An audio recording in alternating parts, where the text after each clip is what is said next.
soltar o último suspiro. Abra a porta e deixe entrar mais um pouco desta bela música. O primeiro deu em inglês Basil Wilberforce disse a Lures. Julgo que o quarto em que um moribundo expira está sempre cheio de anjos. Conheceis, certamente, a narrativa do anjo do sono e do anjo da morte. Certa noite, como dois irmãos, de braços dados, foram eles através do mundo e se deitaram em uma colina coberta de relva. Quando tudo ficou em silêncio e a noite desceu sobre a terra, o anjo do sono se levantou e semeou os grãozinhos invisíveis do sono que o vento da noite levou às casas dos homens. Todos adormeceram, desde os mais velhos até as criancinhas de berço, e eles se esqueceram dos seus sofrimentos e das suas preocupações. Alegre é o pensamento de que, na manhã seguinte, todos os homens iam considerá-lo como amigo e benfeitor. O anjo do sono se deitou ao lado do seu sombrio irmão. O anjo da morte olhou com discreta melancolia. Uma lágrima rolou-lhe dos grandes olhos negros e ele disse: A terra me chama seu inimigo e desmancha prazeres. Oh, meu irmão, respondeu o anjo do sono o bom, quando despertar, não te chamará seu amigo e benfeitor. Não somos irmãos e mensageiros do Pai? Em conclusão, permito-me perguntar, um homem razoável pode hoje mostrar-se hostil aos pesquisadores psíquicos que buscam para nós, assim como para gerações futuras, aumentar os nossos conhecimentos sobre essas questões? Não é um progresso ficar o ser humano livre do medo da morte. Se tudo se pode alcançar pelas investigações psíquicas, o que eu creio, a caveira com foice deve sofrer radical transformação. Para as gerações vindouras ela será o dócil anjo da luz, o grande mensageiro do Pai misericordioso. Pós-fácil.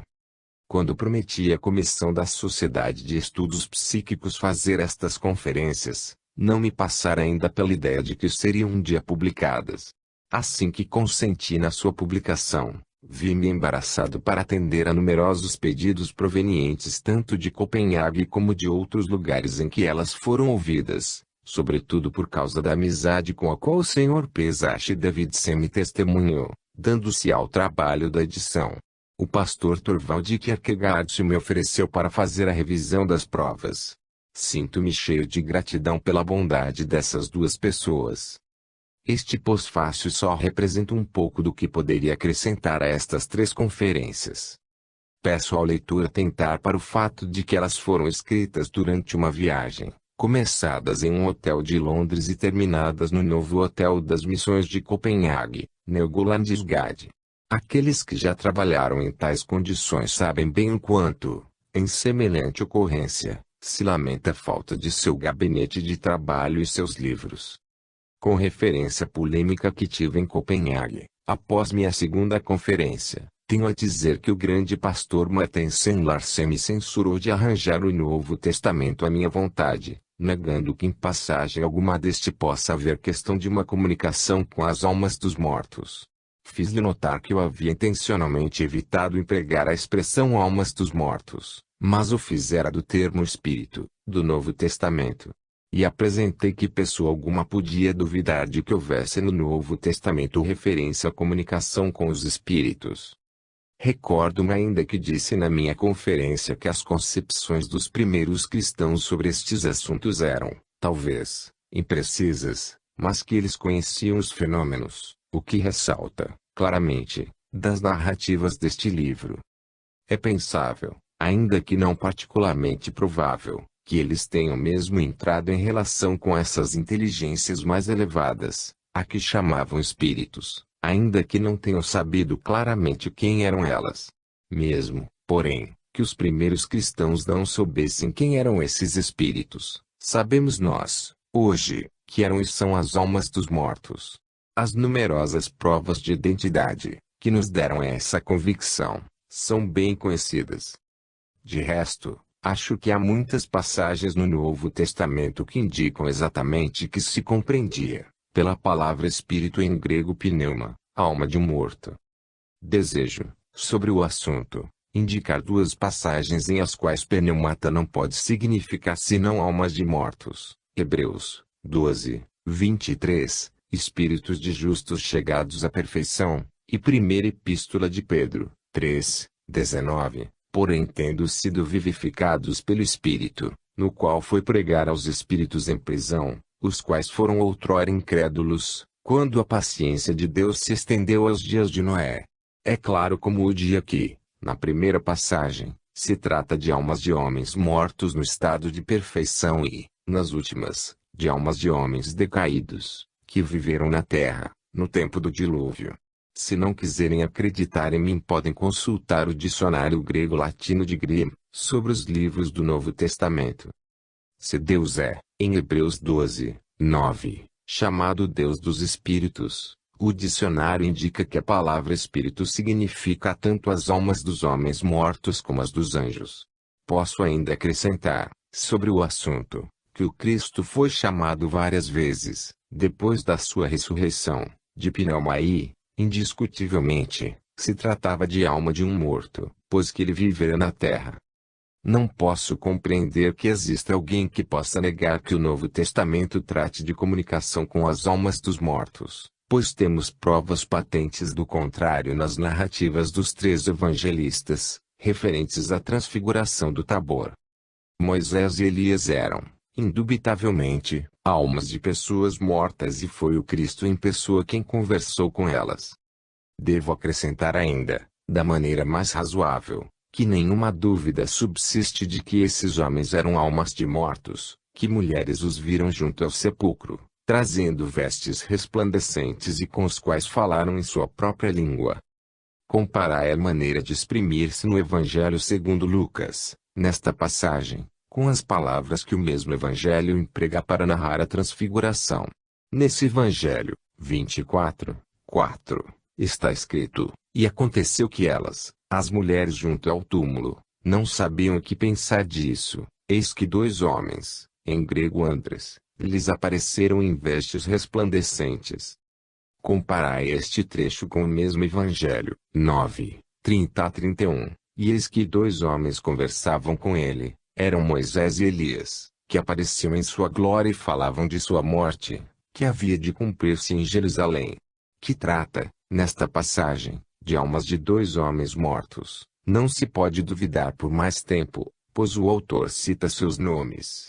Como então poderia o autor pensar, diferentemente, quando fala de dois homens em vestes resplandecentes, que apareceram às mulheres junto ao sepulcro? Evidentemente, ele queria dizer alma de mortos, visto que ignorava quais nomes esses homens tiveram na terra. É exatamente o que se verifica na terceira passagem do mesmo autor, a saber, Atos dos Apóstolos, x. 30, onde lemos a seguinte narrativa do clarividente Cornélio: há 4 dias, nesta hora, orava em minha casa à 9ª hora, e eis que diante de mim se apresentou um homem, em grego aner, com uma veste brilhante e disse-me: Cornélio, tua prece foi ouvida e tuas esmolas estão contadas na memória de Deus. Lucas não pensava aqui, ainda, na alma de um morto, mas em um anjo de Deus, o que quer dizer um mensageiro de Deus. Creio que os autores bíblicos pensavam muitas vezes nas almas dos mortos, quando falavam de seres que se manifestavam de um mundo para nós invisível, porque empregavam as palavras espírito e anjo, por exemplo, Hebreus, I, 13:14, Juízes 13:3-11, Daniel, 8:16, 9:21, x. 16:17, etc. No Evangelho segundo Marcos, na narração das mulheres junto ao túmulo, não é a palavra aner que está empregada, mas neaniscos. Ora, esse modo de se exprimir não é menos expressivo. Marcos diz que as mulheres, chegando ao sepulcro, viram sentado, à direita, um moço de roupa branca. O termo grego neaniscos, que está empregado, significa jovem. Trata-se aí de um moço falecido, o qual veio do outro mundo, e Marcos deduz daí que as mulheres entram em comunicação com esse espírito desencarnado. Acho que poderíamos extrair ainda muitas outras conclusões de diversas expressões dos Atos dos Apóstolos.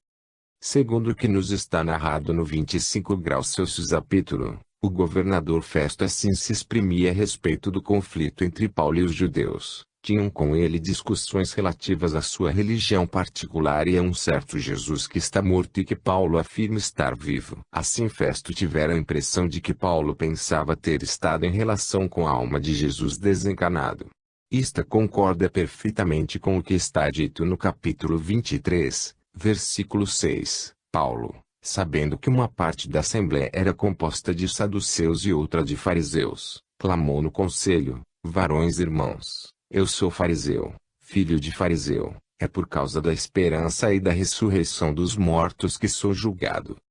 Pronunciadas que foram estas palavras, levantou-se uma discussão entre os fariseus e os saduceus e a assembléia dividiu-se, porque os saduceus diziam que não havia ressurreição, nem anjo, nem espírito, ao passo que os fariseus afirmavam as duas coisas. Houve um grande clamor e alguns escribas do partido dos fariseus se levantaram e se empenharam em vivo debate, dizendo: não achamos nenhum mal neste homem, talvez um espírito ou um anjo lhe falou, então não nos é possível disputar com Deus. Podemos apenas por dúvida que Paulo aqui tenha compreendido por ressurreição o processo no decurso do qual o espírito, no momento da morte, se separa do corpo terrestre e passa a um mundo superior. E não é mais natural que se entenda, aqui, por espírito a alma de um morto, talvez um espírito ou um anjo lhe falou. O Novo Testamento se serve sempre da palavra pneuma quando se trata do espírito de seres encarnados. Quando fala dos pneumata que se manifestam de um mundo invisível, por que não pensaríamos, em primeiro lugar, nas almas dos mortos, pois que ele faz distinção entre espíritos e anjos. Não é a tola ideia do sono no túmulo e da ressurreição do corpo, no dia do juízo final, que tem ocultado isto e que contribuiu para induzir os teólogos em erro. Como sabemos, os demônios são, no Novo Testamento, a antítese dos bons espíritos. E sabemos pelo bem conhecido historiador judeu Josefo que uma parte, ao menos, da humanidade contemporânea do Cristo não considerava os demônios como anjos decaídos, mas como almas de homens mortos maus. Nesta ordem de ideias é talvez oportuno recordar o que o grande sábio alemão professor Wilhelm Bulsett disse em uma passagem dos seus comentários à primeira epístola aos Coríntios. De acordo com o estudo das primitivas comunidades cristãs, as ações dos espíritos, Deus, são exatamente contrárias às ações dos espíritos demoníacos. Os possuídos do demônio, como conhecemos pelas narrativas dos evangelhos, são a contraparte dos inspirados, os homens cheios do Espírito de Deus. A comparação, neste caso, se afirma ainda mais nítida na ideia original, segundo a qual as empresas do demônio se opõem às empresas, não do Espírito Santo, mas de bons espíritos. Esta primitiva concepção ressalta ainda em Paulo, em duas passagens, quando ele fala da igreja, primeira epístola aos Coríntios, 14, 12, dizendo que ela aspira os dons espirituais, e, Xi, 32, quando se refere aos espíritos dos profetas. Segundo a opinião desse sábio autor, falava-se antigamente de bons e de maus espíritos sob a influência dos quais os homens podiam cair. Se Josefo tem razão em dizer que o judaísmo acreditava que os maus espíritos eram almas de homens mortos maus, por que não creriam, também, que os bons espíritos eram almas de homens mortos bons? É o que os espíritas pretendem e o que vem de ser repetido. Acho que seria bom que os teólogos estudassem esse assunto, sem hostilidade e sem opiniões preconcebidas. Tenho a salientar ainda que o professor Wilhelm Bulsett parece ignorar inteiramente as pesquisas psíquicas. Vou agora comentar uma das mais desagradáveis deformações dos jornais. Como o leitor se lembra, mencionei, na minha primeira conferência, duas inteligências vulgares que produziram os mais violentos fenômenos de que fui testemunha. A fim de evitar zombarias, fiz conhecer o que os espíritos guias disseram deles e que falaram eles próprios quando, pela última vez se manifestaram para pedir desculpas. Citei as próprias palavras do capitão. Não sabíamos realmente o que fazíamos, sentíamos-nos como embriagados. Essa explicação, a meus olhos muito interessante, acerca do estado desses homens depois da morte foi desnaturada pelo redator da Nationaltidende, que me atribuiu a declaração de que um dia os espíritos estavam bêbados.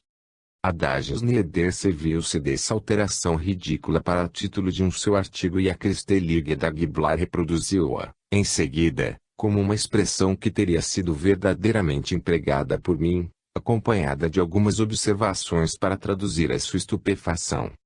Para todo pesquisador psiquista que experimentou e que sabe alguma coisa a respeito, o que impus nada tem de incrível. Temos muitas vezes ouvido dizer que parece bem difícil a certos espíritos compreender que passaram para o além. Em recente número da Lid, 8 de outubro de 1921, li num artigo do inventor do telefone psíquico, o Sr. F.R. Milton, a seguinte comunicação: Teriaritos ave passeiam tutis sidio stilting teiarum lidraming, andit taques que chalon timituac teuptut reality of terniulif há espíritos que ingressam no além pensando que estão apenas dormindo e é preciso muito tempo a fim de despertá-los para a realidade de sua nova vida. Quando voltei, em fins de agosto, à Dinamarca e falei a algumas pessoas da descoberta do Sr. Milton, compreendi logo que devia calar-me. No reino da Dinamarca não se pode falar disso. Entretanto, o Sr. Milton pensa, e sobre o assunto fez várias conferências na London Spiritualist Alliance, que descobriu um telefone que permite, tal como um médium de voz direta, entreter longas conversações com os espíritos do outro lado, com as almas dos mortos. No entanto, isso não constitui uma novidade para os espíritos da Inglaterra e da Escócia, entre os quais me achei, pois que o Sr. George Gascaden inventou aparelhos semelhantes, um ano antes. Depois da minha volta para a Islândia, visitei no outono, em Glasgow, o Sr. Gascaden e entrei no seu laboratório e examinei os ditos aparelhos. Achei-os interessantíssimos, porém na Dinamarca é muito melhor esperar antes de se falar dessas coisas. Lá não se ocupam dessas coisas, visto que sabem, de antemão, que são impossíveis. Muita gente não pode compreender que eu possa ser, ao mesmo tempo, um ardente pesquisador psiquista e um teólogo encarregado de cursos em um seminário de futuros pastores. Respondi aos ataques de um anti-espírita, na Islândia, com uma série de conferências reunidas por mim, em um livrinho sob o título de Kirkjaogodandley Kasonanirnar. Há mais de 13 anos estou pronto a que se me retire a dignidade eclesiástica se isto for da vontade do governo da Islândia. Até aqui não se incomodaram. Tenho o sentimento pessoal de que, como eclesiástico e professor no seminário, mais valor tenho, desde que, há anos, me entreguei às pesquisas psíquicas. Muito aprendi durante os 9 anos em que estive ao serviço da Sociedade Bíblica Inglesa, porém muito mais aprendi nas minhas experiências espíritas de numerosos anos.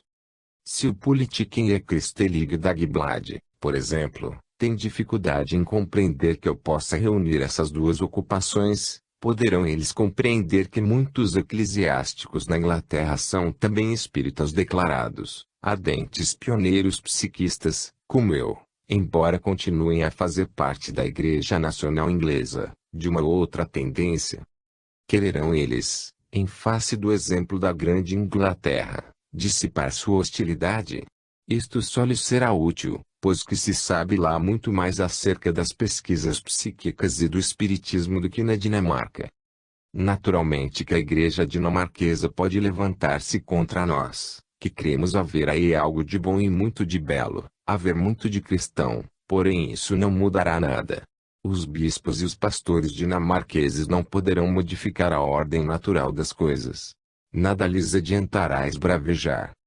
Se Deus quis que entrássemos em relação com os mortos, ou melhor, que os mortos entrassem em comunicação conosco, porque foram eles que a iniciaram, então eles intensificarão, com o tempo, essa comunicação, ainda que os pastores da Dinamarca e dos outros países se levantem contra eles. É fato conhecido na história que as igrejas opuseram sempre a maior resistência cada vez que Deus quis que a humanidade progredisse mais um passo. Estou muito admirado em ver e ouvir um homem, como o alto dignitário Martensen Larsen, falar destas coisas. Ele julga a questão em nome dos dogmas da igreja e declara: eu não me aventurei por esse caminho. É espantoso que um Sir Oliver Lodge possa permitir sua família fazer exceção no dia de Natal, etc. Sim, meu caro dignitário, pode ser muito mais confortador ir a uma sessão espírita do que à igreja quando se crê, realmente, chegar, por esse meio, a uma comunhão com o mundo superior. Quando entramos em verdadeira comunhão com entidades elevadas, submetidas a Deus, no outro lado da vida, recebemos lições que ultrapassam, inúmeras vezes, tudo o que podemos ouvir em nossas igrejas. Falai é um fiel jingle dessas coisas. Ele é também um religioso inteligente e instruído. E fez experiências, dignitário, que vós jamais fizestes. O falecido bispo da Islândia, Thoraldur Bjornsson, disse, de uma feita, em sua Kierkegaard, que se uma única voz do além chegasse até nós, ela exerceria uma ação bem mais considerável do que os sermões de todos os pastores. Refleti na significação da conversa com uma mãe desencarnada, sobretudo no dia de Natal. Como nos sentiríamos felizes em ouvir, de novo, a sua voz, e sentir a sua antiga ternura, em ver que ela não mudou, mas é senhora de sentimentos mais nobres. Conheço alguém que o conseguiu, o pastor inglês George Valioin. Foi sua mãe quem desde o começo se dedicou a realizar essa comunhão espiritual. E que não fez ela por seu dócil filho. E que auxiliares não lhe trouxe do mundo invisível. Lede seus 4 volumes de comunicações espíritas intitulados, em conjunto, de Life Beyond Veil, A Vida Além do Véu, ou então o notável livro do pastor Charles Elitwell Daly, Man Survival After Death, A Sobrevivência do Homem Após a Morte, ou ainda a pequena brochura do pastor F. Fielding Gold's Spiritualism of the Devil. O espiritismo é obra do diabo. Saul era discípulo da letra, das regras da sua igreja, dos sistemas dogmáticos, e ele se levantava em cólera contra os cristãos, até que a voz do céu lhe disse, duro te será recalcitrar contra os aguilhões. Atos 9, 5. A partir desse momento, ele soube que se tratava de uma realidade. Os fatos nos indicam o caminho no qual podemos encontrar a verdade. É ela que se trata de encontrar, nesta grande e delicada coisa. O que dela pensam nada significa diante das leis do universo. Nossas dogmáticas humanas se despedaçam como um fio apodrecido diante das novas leis que se revelam de infinito. Sei que conversei com seres do além, bons e amorosos, e que muitas dessas horas foram as mais santas da minha vida. Os infelizes, também, com os quais me entretive, me enriqueceram com um grande ensinamento, aprendi a estender meu coração até eles. Oh! Quanto essa grande experiência quebrou os estreitos laços dos preconceitos e do dogmatismo da igreja, que se encerravam em minha alma. E quanto minhas concepções de Deus e do Cristo se elevaram. Perdoai-me não poder crer em outra coisa. O que enriqueceu a minha vida em tão alto grau pode servir também para enriquecer a dos outros. Reykjavik, 17 de novembro de 1921. Haraldo Nilsson. Fim.